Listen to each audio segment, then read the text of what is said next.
ছোঁয়ার কানে হালকা গরম হাওয়া লাগতেই সে কিঞ্চিত কেঁপে ওঠে। চোখ বন্ধ করে ছোঁয়া শুভ্রর অস্তিত্ব অনুভব করে। শুভ্র ছোঁয়ার কানে কানে ফিসফিসিয়ে বলে, শুভ জন্মদিন মধুবালা। সাথে সাথে দরজা থেকে পুরো পরিবারের গলার স্বর ভেসে আসে, শুভ জন্মদিন ছোঁয়া। সবার আগে দাঁড়ালো বেলাল মির্জা আর আঞ্জুমা খাতুন। এদের দুজনকে হাসি মুখে দেখে অনেকটা অবাক হয় ছোঁয়া। থমথমে মুখ করে দাঁড়িয়ে আছে ছোঁয়া। আঞ্জুমা খাতুন এসে ছোঁয়াকে জড়িয়ে ধরে কাঁদতে কাঁদতে ক্ষমা চান। ছোঁয়া আবেগে আপ্লুত হয়ে কেঁদে ফেলে। বেলাল মির্জা ছোঁয়াকে জন্মদিনের উপহার হিসেবে ওনার ছেলের বউ হওয়ার প্রস্তাব রাখে। আঞ্জুমা খাতুন ইশারায় ছোঁয়াকে বলেন প্রস্তাব গ্রহণ করার জন্য। ছোঁয়া একবার মান্নান মির্জার দিকে তাকিয়ে অনুমতি চাইল ইশারায়। মান্নান মির্জা হ্যাঁ সূচক ইশারা করতেই ছোঁয়া হ্যাঁ সূচক মাথা নাড়ায়। লজ্জায় মাথা নিচু করে রেখেছে ছোঁয়া, অথচ কয়েক মাস আগেও ভয়ে নিচু হয়ে থাকতো ছোঁয়ার মাথা, কিন্তু আজ ভিন্ন। ভাগ্য বড্ড বেশি জাদুকর, মুহূর্তেই মানুষের দিন বদলে দিতে ভাগ্য সক্ষম। সবাইকে নিয়ে হৈহুল্লোড় করে কেক কাটা হলো। সবার আগে শুভ্র কেক খাওয়ালো ছোঁয়াকে, তারপর একে একে সবাই খাইয়েছে ছোঁয়াকে কেক। সবার শেষে জীবন মির্জা আর জায়দা বেগম আসলেন কেক খাওয়ানোর জন্য। ওনারা দুজন ছোঁয়ার সামনে আসতেই ছোঁয়া মুখ ঘুরিয়ে অন্যদিকে হেঁটে চলে যেতে নিলে তখনই শুভ্র এসে ছোঁয়ার হাত ধরে থামায় ওকে।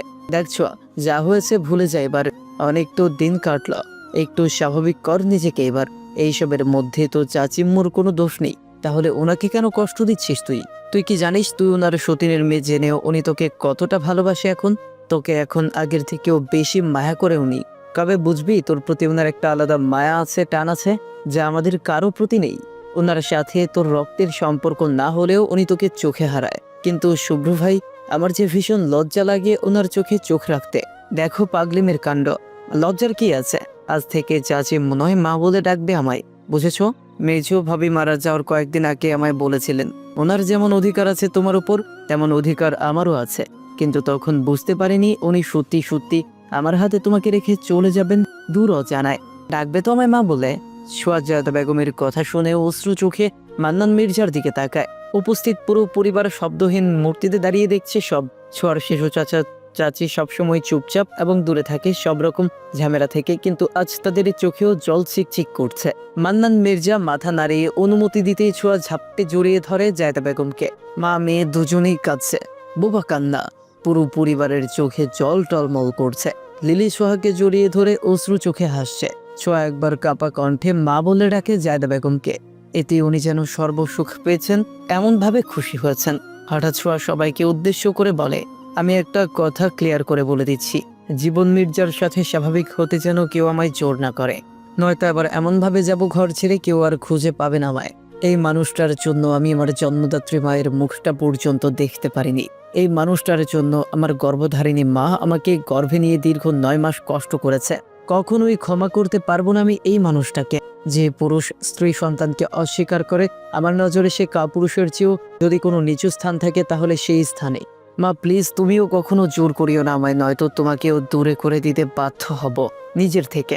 ছোঁয়ার কথা বলা শেষ হতে না হতেই জীবন মির্জা চলে গেলেন সেখান থেকে।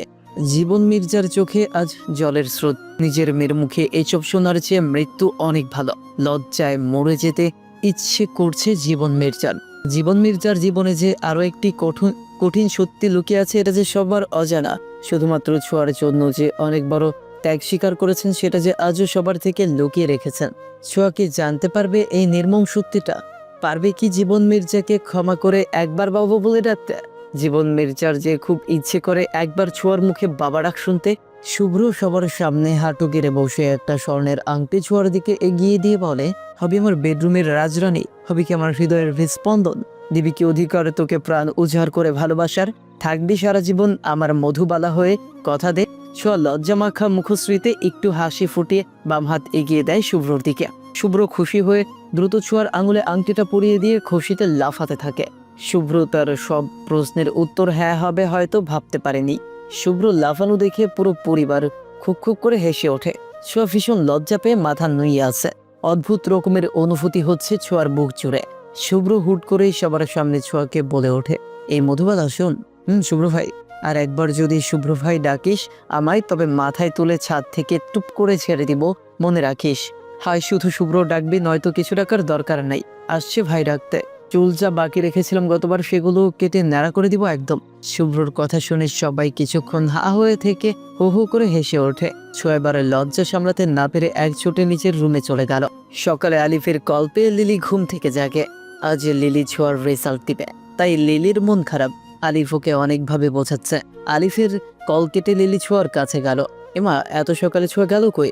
ছোঁয়াকে খুঁজতে খুঁজতে দক্ষিণের বারান্দায় গিয়ে দেখে লিলি জায়দা বেগমের সাথে বসে কফি খাচ্ছে। ছোঁয়া লিলি ছুটে গিয়ে ছোঁয়াকে উদ্দেশ্য করে বলে, আরে ওই মধুবালা, তোর কি ডর ভয় কিছু নেই?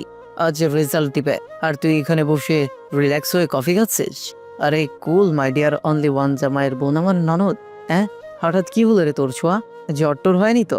আরে না রে, একটু আগেও ভয়ে ঘামছিলাম, কিন্তু আমার মা আমাকে এখনই একটা কথা বলেছে আর আমার সব চিন্তা উড়াল দিয়ে পালিয়ে গেছে। কি এমন বলেছে চাচিম্মু? মুখ গুমরা করে লিলি বলে কথাটি।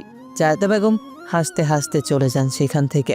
তারপর ছোঁয়া বলে, মা আমাকে বলেছেন ভাগ্যে যদি পাস থাকে তবে অবশ্যই পাস করব, আর ফেল থাকলে ফেল। আল্লাহর উপর ভরসা রাখবো, তিনি আমাদের নিরাশ করবেন না কখনো। আর আমাদের পরীক্ষা তো আলহামদুলিল্লাহ ভালোই হয়েছে। আর একটা গোপন সূত্র জানিস, আমার মা আমাদের জন্য রাতে তাহাজ্জুদ নামাজ পড়েছেন। আর মায়ের দোয়া কখনো বিফলে যায় না, তাই নো চিন্তা ডো ফুর্তি। লিলি কিছুক্ষণ থাওয়া মেরে দাঁড়িয়ে থেকে একটা হাসি দেয়, তারপর বলে, এই ছোঁয়া শোন, বল শুনি। আলিফ স্যার বলেছে রেজাল্ট দিলে ঘরে জানানোর জন্য আমাদের কথাটা, কিন্তু আমার মনে হয় কেউ রাজি হবে না। আলিফ স্যাররা একটু মধ্যবিত্ত, বিয়ে করার জন্য ঘর বাঁধতেছে ঠিক করে, কিন্তু আমি যে ঘরে কিভাবে জানাবো ভেবে পাচ্ছি না, ভয় লাগছে খুব। দাদি রাজি না হলে যে আপু রাজি হবে না কখনো। আরে চিল, সবাই মেনে নেবে, দেখে নিস। আমাদের আলিফ স্যার কোন দিক দিয়ে খারাপ নাকি? সব দিক দিয়ে ঠিক আছে, শুধু চোখটা একটু টেরা আর কি। সব মজার ছলে কথাটি বলে। লিলি মুখ ফুলিয়ে অন্যদিকে ঘুরে দাঁড়ায়। অভিমান হয় লিলির। কে টেরা বললি? কার কথা হচ্ছে এখানে? শুভ্রকে দেখে চোখ বড় বড় করে ফেলে লিলি। ছোঁয়া আর শুকনো ঢুক গেলে ছোঁয়া আমতা আমতা করছে। লিলি এক ছোটে চলে যায় সেখান থেকে। শুভ্র কিছুক্ষণ ভ্রু কুঁচকে লিলির যাওয়ার দিকে তাকিয়ে ছোঁয়াকে জিজ্ঞেস করে লিলির এইভাবে চলে যাওয়ার কারণ। ছোঁয়া চোখ বন্ধ করে একটা লম্বা শ্বাস নেয় আর ভাবে, এটাই সুযোগ, যদি একবার শুভ্রকে বলে রাজি করানো যায় তবে আলিফ স্যারকে বড় আব্বু মেনে নিবে। শুভ্র ভাই বংশের একমাত্র ছেলে হয়, শুভ্রর কথার গুরুত্ব দেয় সবাই। শুভ্রকে হারানোর ভয় আছে সবার বুক জোরে, কারণ হলো শুভ্র ভাইয়ের জেদ। ছোঁয়ার থেকেও শুভ্র ভাইয়ের জেদ বেশি। ছোঁয়া নরম কণ্ঠে শুভ্রর দিকে তাকিয়ে বলল, চলো একটু বাইরে যাই, সকালের হাঁটাহাঁটিও হয়ে যাবে আর আমাদের কথাও হবে। কি ব্যাপার, আজ যে কারো রেজাল্ট দিবে সেই খবর কি আছে? কারো দেখি রেজাল্ট নিয়ে কোনো চিন্তাই নেই। তারপর ছোঁয়া শুভ্রকে জায়দা বেগমের বলা কথাগুলো বলল। কথা বলতে বলতে বাড়ির গেট ক্রস করে পিচ ঢালা রাস্তার পাশে হাঁটতে লাগলো দুজন। কিরে বল, তখন লিলি পালালো কেন? আর তোরা কার কথা বলছিলি যেন? ছোঁয়া সত্যি করে বল, লিলি কারো প্রেমে পড়েনি তো? শুভ্রর কথা শুনে হালকা একটা ঝটকা খেলো যেন ছোঁয়া। এবার তো ছোঁয়ার মনে ভয় ঢুকে গেল। শুভ্রকে সব কিভাবে গুছিয়ে বলবে সেই চিন্তায় মগ্ন হয়ে পড়ে ছোঁয়া। শুভ্র একটু জোরে ডাক দিতেই ছোঁয়া হুঁশে ফিরে। তারপর আমতা আমতা করে বলে, ওই যে সামনে একটা পার্ক আছে, চলো ওখানে বসে বলি কথা। তা ঠিক আছে, কিন্তু তুই এত ঘামছিস কেন হঠাৎ? তুমিও না কিছুই বোঝো না, একে তো গরম, তারপর এতক্ষণ হাঁটলাম তাই ঘাম হয়েছে একটু। মাথা ঠিক আছে তোর নাকি? পাবনার পাগলা গারদে সিট একটা বুকিং করতে হবে। মানে মানে এই শীতে তোর জন্য গরম আসলো কোন গ্রহ থেকে? যাই হোক বাদ দে, চল বসি। ছোঁয়ার ভনিতা না করে বসে পড়লো একটা কাঠের বেঞ্চে। শুভ্র ছোঁয়ার পাশে বসে বলে, এবার বল সব ক্লিয়ার করে। ছোঁয়া চারপাশে চোখ পোলালো। কিছুটা দূরে একটা বাদামওয়ালা দেখতে পেল ছোঁয়া। একটু ভেবে ছোঁয়া নরম কণ্ঠে বলে, শুভ্রভা না মানে আমি বলছিলাম কি বাদামওয়ালা। কথাটুকু বলেই ছোঁয়া একটা শুকনো ঢোক গেলে শুভ্র ভ্যাবা চাকা খেয়ে যায়। চোখ রাঙিয়ে শুভ্র বলে, যা বলার স্পষ্ট করে বল। বাদাম খাবো। ওই যে বাদামওয়ালা, তা বললেই তো হয়, এত ন্যাকামু করার কি দরকার? বলেই শুভ্র বাদাম আনার জন্য বসা থেকে উঠে পা বাড়ায়। এর মাঝে ছোঁয়ার ফোনে কল আসে। ছোঁয়া কল রিসিভ করতেই তানহার কান্নার শব্দ শুনতে পায়। হঠাৎ বুকটা মোচড় দিয়ে ওঠে ছোঁয়া নিজেকে সামলে বলে, এই তানহা গাছিস কেন রে এভাবে? কি হয়েছে বল আমায়? রকি জার্মান চলে যাচ্ছে চিরদিনের জন্য, সেখানেই নাকি সেটেল হয়ে যাবে। আমাকে সাফ সাফ জানিয়ে দিয়েছে ও আমায় কখনোই ভালোবাসতে পারবে না। আমি আর পারছি না রে এইভাবে বাঁচতে। রকিকে না পেলে আমি নিজেকে শেষ করে দিব।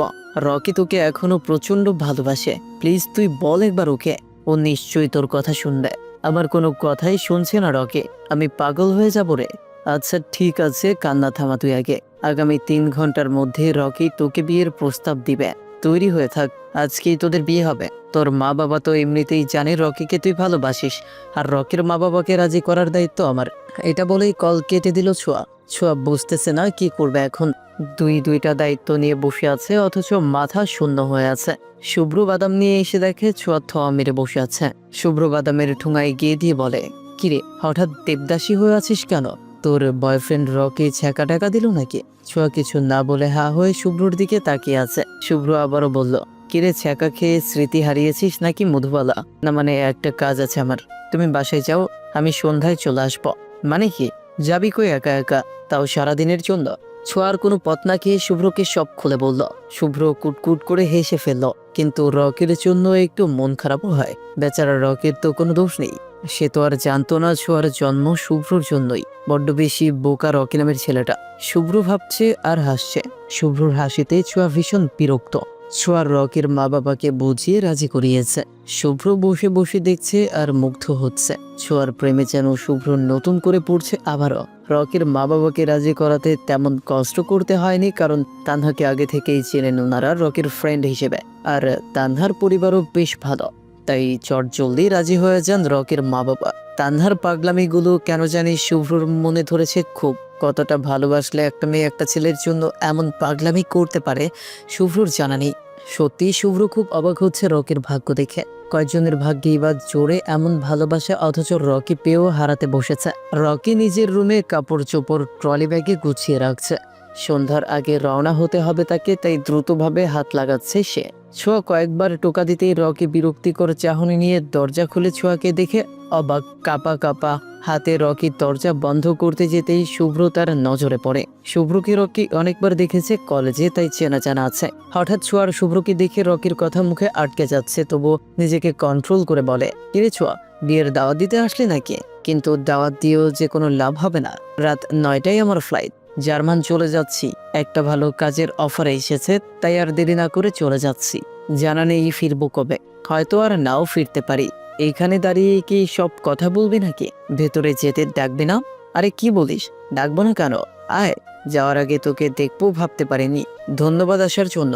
তা তুই যে চলে যাচ্ছিস, পড়ালেখার কি হবে তোর? আজকে তো রেজাল্ট দিবে। রেজাল্টের জন্যই তো রাতের টিকিট নিয়েছি। আমি জার্মানে একটা ভালো ভার্সিটিতে ভর্তি হয়ে সেখানে পড়বো। আজ কলেজ যাব, সবার সাথে শেষ দেখা করে আসবো। 30 মিনিটের মধ্যে তো কলেজে যেতে হবে। যাবে না তুই? যাব, কিন্তু তুই কোথাও যাচ্ছিস না, তুই দেশেই থাকবি। দরকার হলে তোর হাত পা বেঁধে খাটের নিচে বন্দি করে রাখবো তোকে। তারপর দেখি জার্মান না ফারমান কেমনে যাস তুই। শালা, তুই জানিস না তানহা তোর জন্য সন্ন্যাসী হয়ে ঘুরছে? কিভাবে ওকে রেখে চলে যাচ্ছিস? এত শত কিছু বুঝি না, তুই আজকেই তানহাকে বিয়ে করবি, প্যাস। আঙ্কাল আন্টি রাজি, আর তুই যদি অমত করিস তবে তোর মাথায় গুনে গুনে 50টা ডিম ভাঙবো, আমি দেখে নিস। রকি আর শুভ্র দুজনেই হা হয়ে আছে ছোঁয়ার কথা শুনে। ছোঁয়া ওদের দুজনের দিকে তাকিয়ে মিটিমিটি হাসে। রকি হঠাৎ বলে ওঠে, একজনে ভালোবেসে অন্যজনের সাথে ঘর বাঁধতে আমি পারবো না। সরি, ক্ষমা করে দিস পারলে আমায়। আমি রাখতে পারবো না তোর কথা। রকির কথা শুনে তেলে বেগুনে রেগে উঠে ছোঁয়া থাপ্পড় দিতে হাত তুলতেই। এই গল্পের পরবর্তী অংশ আমাদের নতুন চ্যানেলে আপলোড হয়ে গেছে। এই গল্পের পরবর্তী অংশের লিংক কমেন্ট বক্সে পিন করে দেওয়া হয়েছে। সবাই লিংকে ক্লিক করে এই গল্পের পরবর্তী অংশ দেখুন। আর সবাই আমাদের চ্যানেলটিকে সাবস্ক্রাইব করে পাশে থাকবেন। আর যারা এখনো কমেন্ট বক্সে লিংক পাননি, একটু অপেক্ষা করুন। এই ভিডিওর ওপরে গল্পগুলো ভেসে উঠবে, সেখান থেকে ক্লিক করে গল্পগুলো দেখে নিতে পারবেন। ধন্যবাদ সবাইকে।